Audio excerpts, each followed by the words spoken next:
Thanks a lot for joining me in this video. I cannot thank enough for your sincerity in following the videos. I was very much happy with the way that you have responded for the last video. The last video was about how to handle the depression, the symptoms of depression, and we were discussing about the scale of depression in the last video. Today is October 14th, 2019, and I was making a video this morning, kind of an edit. And there was one particular college's video which contained almost about 185 students listening to my speech. All of a sudden, a thought cropped up when I looked into that thumbnail of that video. I was speaking and almost about 185 students were listening to the speech, and it happened in 2015, 4 years back, and I was thinking where those students could be right now, 4 years down the line. And if I remember right, they were second year students in one private engineering college, and right now they would have completed their first year in their occupation, I should say. So this bunch of students, when I was going through those snaps, right, in various colleges, when I see those bunches of students, there is a bit of a shock. I mean, there is a kind of an alarming thought that comes into my mind. Where are these people going?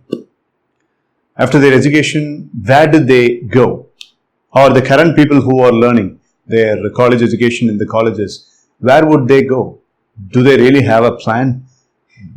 When you are invited as a chief guest, you go there, you hold the mic and you speak. Almost 200 or 300 students are listening to you. And what is the assurance that those 300 students get the complete information that you are driving down? And the takeaway has been completely accepted. What's the guarantee? Mind started thinking about all this.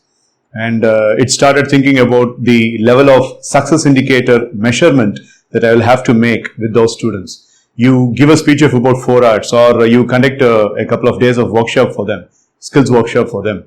And then after 4 days, they take group selfies with you. They give a lot of gratitude and they give a lot of acknowledging features. And then you go away and they go away, and what happens after that? With the level of experience of almost about 17, 18 years of doing this profession, now I think mind has become so much scrutinized to think on the most important credential of a student. Are the college students really having a goal? Are they really having a map, a road map for their success encounters? Are they really having a plan to execute? When I think about this, there is a kind of a fear that comes into my mind. There is a kind of a fear that strikes. I have to be very honest with you, very frank. I'm speaking out of my chest here. Volumes of students. And when you go to a school, there are volumes of students, 400, 500 in the higher secondary alone. You go to high school, you got 500, 600 students. And you go to the middle school section, you got about 500, 600 students. You go to the MBA institutions, you got a few hundreds of students, 200 students in a school, 155 students in a school. Per batch intake is 120, two classes put inside, 240, 50 students. Where are these people going? What is the scope for them? And is the country properly giving necessary kind of positions for them? Is the occupation ratio matching according to the number of people we have? Challenging questions, right? Challenging questions. Now, yes, when you look into all this, it is very appalling. But when you figure out a solution and when you think on the other way, students are definitely going to be helped. I don't know how many people are going to watch this video. Specifically, if the college segment people are keen to watch this video, they will definitely get the information what I'm saying. What I am suggesting is, during your second year or during the end of your first year in your college life, irrespective of the course that you are in, whether you are an arts college student or a professional engineering college student or an MBA student, whoever you are, or any PG, any form of PG student, or any stream for that matter, exactly during the first year end, that is during the completion of the second semester, or if you are running in a trimester pattern in the completion of your third trimester, you got to have a plan. And we call that as a proper occupational plan. On a vintage basis, they call it as an occupational plan. But I would like to call it as a blueprint of the next year. The specific blueprint of the next year. And in that blueprint, I have got only 5 features to be involved in. I'm preparing a logbook, There is a website called as Vistaprint, and Canva is also coming handy. That's another website where we can customize and we can design lots of documents and lots of educational materials that could be given to the students and beneficiaries. So when I was designing, I came across this blueprint feature and 5 entities. I was designing 5 entities, and I thought of sharing this in this video. The first entity in that blueprint, the blueprint that is supposed to be designed by the first year student who is about to complete his first year in the college life. The first feature is basically, what are all the skills I'm going to market? What are all the skills I'm going to showcase? And what are all the kinds of credentials I would like to put in front? Even if I'm preparing a resume, what are the credentials I would like to put in front? Yes, it's too early. It's too early to speak about a resume when the person is finishing his or her first year. But the first feature is very important. What are all the skills I would like to put forth? Going back down the line, the 90s kids, when they were college students, they had a big challenge to be faced. Career guidance and campus placement, all those stuffs were not at all born during that stage. We all went to the college and we came out and we did not have a proper kind of a cell or a unit which could help us. So here today, in today's scenario, people have got very many sources and very many authorized events of training materials available for them. And besides all the training materials available for them, besides the technology that is in their hand, students are still remaining the same, like in the 90s. Like in the early 2000s. So the reason is nobody was really bothering to tell them these are all the skills you are good at, to acknowledge to them what are all the skills that they have. So in the blueprint, the first and foremost entity is the skills that are to be showcased. Second one, the second material of the blueprint is the strengths, the level of strengths I have. Now, if you know typewriting, that's a strength and skill. It comes both in tandem. And if you know any other handicraft or art craft or any modeling or any app designing or something, that is also a skill and a strength. So the second one that is to be highlighted is my personal strengths on which I would like to count upon. Because it is not specifically tailored towards employment. It is specifically tailored towards becoming a professional in the future. These days, whenever I go and train, I always lay complete focus towards converting the student material into an entrepreneurial material. Placement training, I've stopped. I'm not training students on placement training these days. And even when I go for a placement training, yes, of course, I do justice for placement training. If it is a 3-day workshop, I spend 1.5 days of time towards training them on placement, and I spend the rest of the time towards training them on entrepreneurship, training them to become to get the zeal of becoming an entrepreneur. So for an entrepreneur, the strengths or the leverage points. What are all the strengths you have? Your technical strengths, your behavioral strengths. So skills are the mechanics that you have, right? And the strengths are the support system that you have for leveraging those mechanics. For example, if you are good at app designing, that's a skill. And if you are really having a creative mind and creative edge to think new ideas, that's a strength.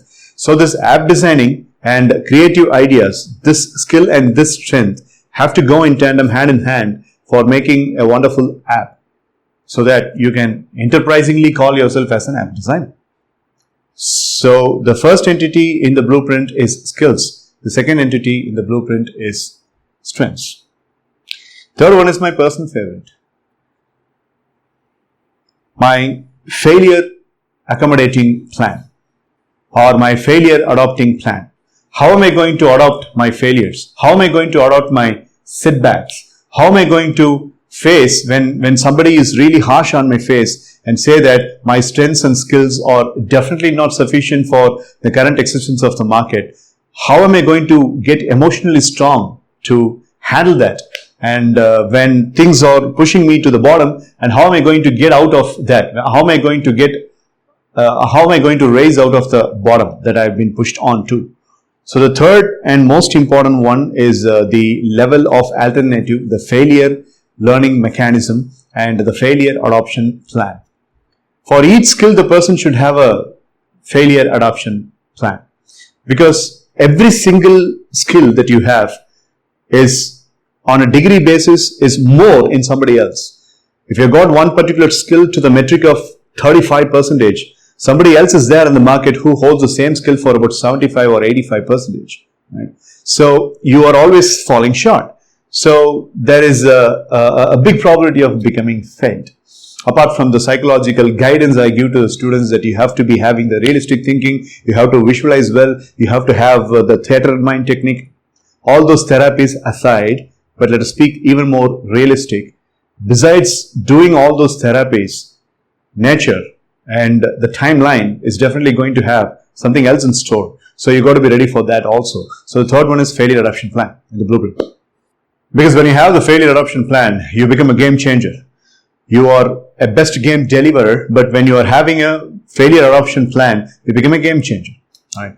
Now, I told you 5 entities in the blueprint. We have covered 3 things, and now we are coming to the 4th one. The 4th one is your updation mechanism. How are you going to update yourself? What are the resources you have for updating yourself? Are you an avid reader? Are you a person who has got subscribed to various channels which bring the to date and the current minute updation information all around the globe? Are you really having a complete level of access towards all the amenities, all the entities that are required for an employable professional? Are you reading magazines? Have you subscribed to any of the articles? Do you really have something to be done with acquiring your domain excellence?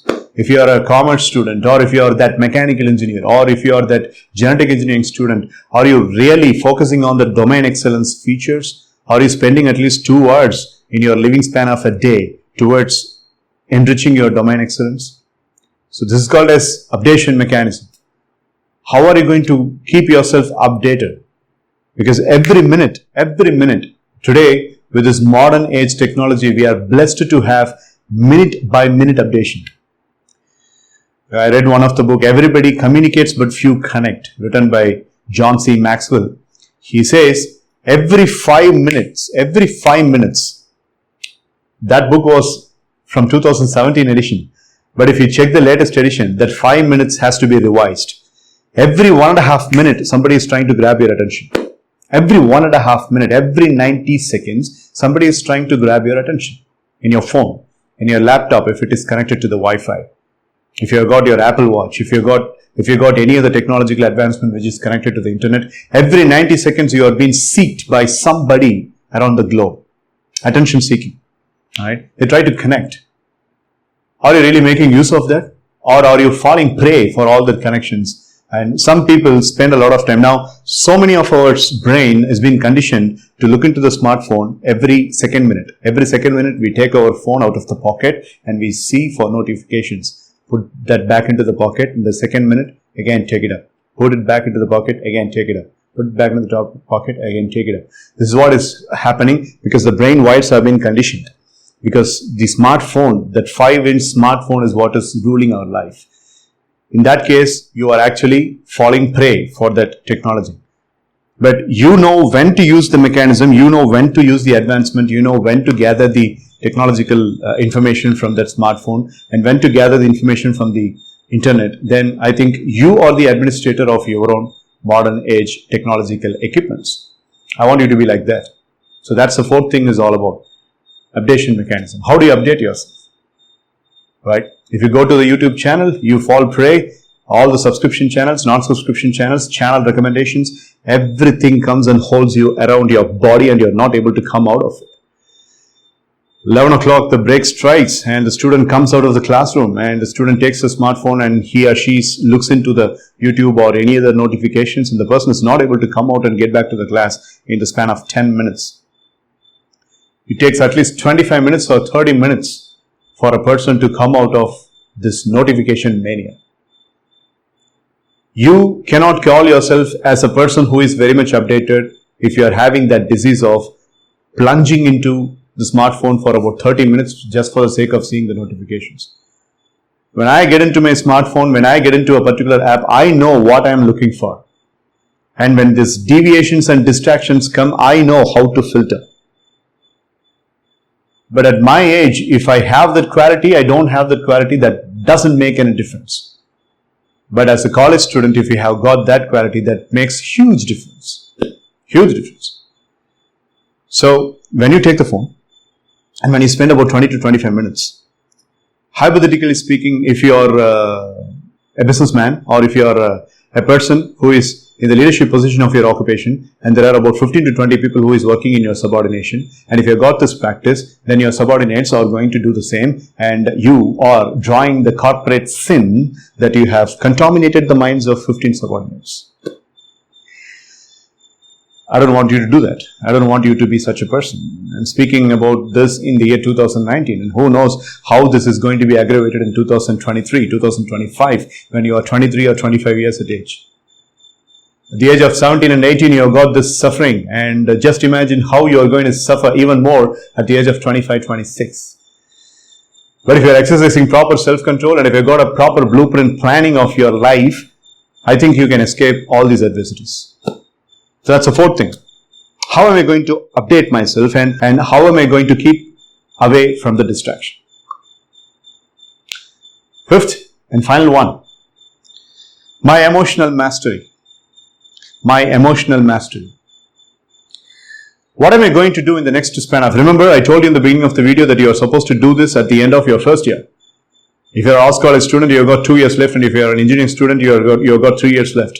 And if you're an MBA student, you've got only 1 year left, a PG student, belonging to Anna University or Bharati University for that matter. So in that 1 year, the last 1 year or 2 years or 3 years, if you are holding this blueprint, it is definitely going to fetch you a lot of benefits. So the fifth one is emotional mastery. What are the emotional features I have to take control of?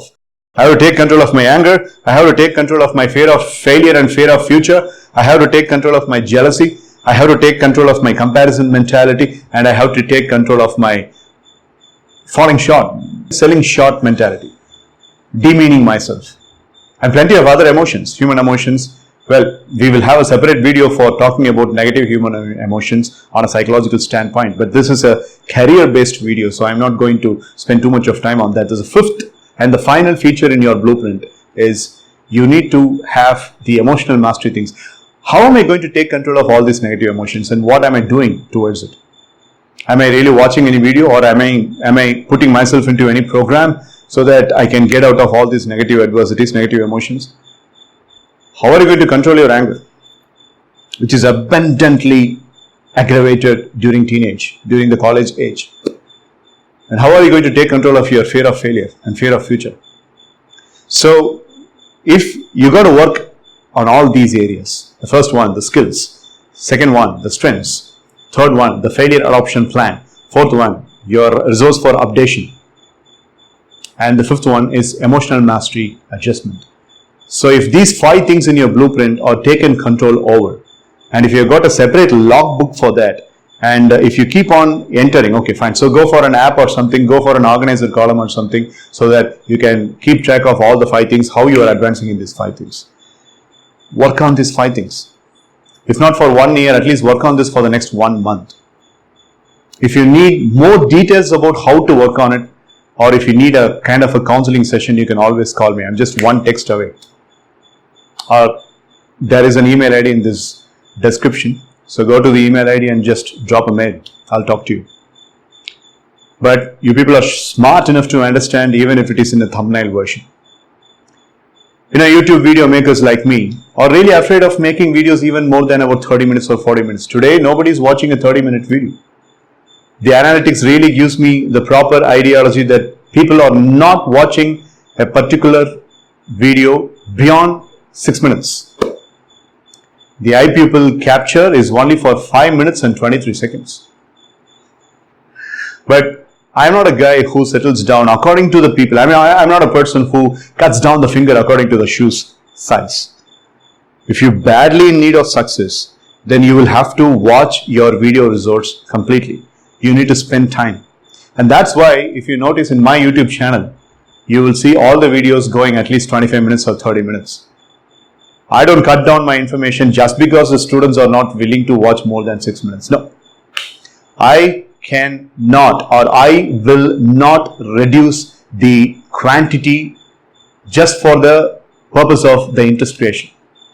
I will deliver whatever I want to deliver. If you are interested and if you are really looking for success so badly, if you are really looking for some sessions very badly, watch the full video.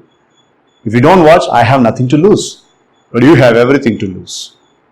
So why I am saying this right now is when you are watching this video, you will get 5% of an idea. It is like an A.R. Rahman song. You listen to it first, you won't like it. You listen to multiple amount of times, maybe 15 times or 20 times, then the song becomes a darling of yours. Likewise, any training resource, when you are watching multiple times, it becomes a part of you and you can really make a transformation. So prepare the blueprint, my dear boys and girls, with your skills, strengths, failed adoption plan, updation plan, and emotional mastery plan. So if you are able to write these 5 things, a different self-image is born inside you, and that self-image, the newly born self-image, will guide you towards your career. And if everybody does this, in the beginning of the video, I shared with you something that is, looking into the volume of students, I get a shock. What are these people going to do? People like me in this profession will feel happy and will feel so much relieved if you are getting this blueprint idea successful. And hope you will do that. I'll meet you in the next video. Live strong and live with passion.